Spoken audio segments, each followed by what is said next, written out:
Mr. Obama arrived in Tokyo from the west coast of the United States aboard Air Force One.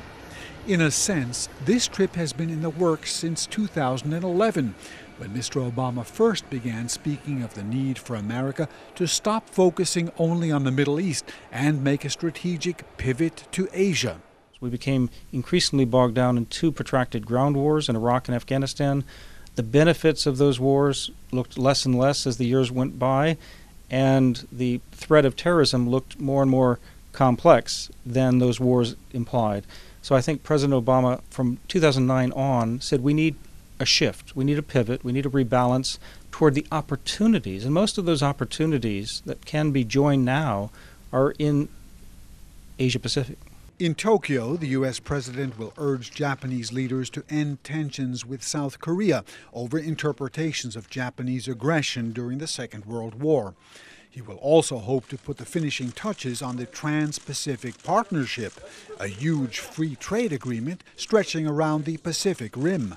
Because Asia Pacific is rising economically, the United States wants to work with other countries that are willing to sign up to a gold standard trade agreement, more than the World Trade Organization standards even today. So 12 countries, including the United States, are currently the plank holders negotiating the basic framework. Japan, the third largest economy, the United States, the world's largest economy, are both negotiating this final settlement. In South Korea, Malaysia, and the Philippines, Mr. Obama will talk about boosting trade and will inaugurate agreements on greater military cooperation, especially at a time when North Korea is reportedly preparing a fourth underground nuclear test. Something could happen that would prevent the president from realizing that the Trans-Pacific Partnership Agreement with Japan at this point, not to mention his political problems back at home with Congress and getting the Trade Promotion Authority passed. Russia could go further into Ukraine. There could be other events internationally. That reminds us that we live in a small world. U.S. has global responsibilities.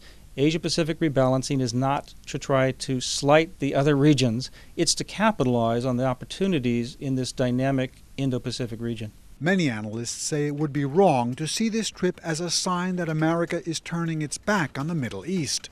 I don't think the Middle East, nor would our interests in the region, allow us to pivot away from it, as evidenced this week with regards to developments in Syria, issues pertaining to elections in Iraq, the Palestinian-Israeli situation.